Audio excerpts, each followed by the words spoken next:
What's up, everyone? Welcome to Program Your Remote. Today we're going to be taking a look at how to change the remote key fob battery for a Chevy Corvette. So this key fob is going to take replacement battery CR2450. The first thing we want to do is remove the emergency key that's in the bottom of the smart key. That's done by pressing this button on the side, and then the key will pull out like that. Now if we take a look at the bottom, we can see this notch right here. What we're going to do is push this emergency key in that notch, and as we do that, it's going to pop the back of the fob up right here. And you have to push pretty firmly.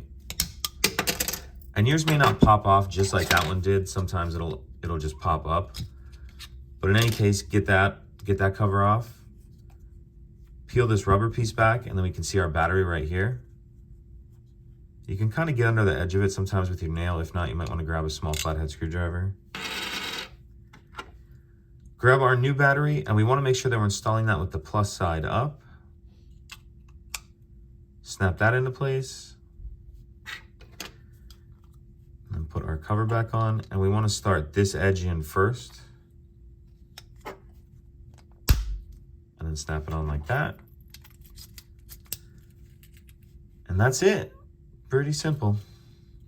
If you have any questions, please let me know. If you could take a second to like and subscribe, it helps us out, and I'd appreciate it. Thank you.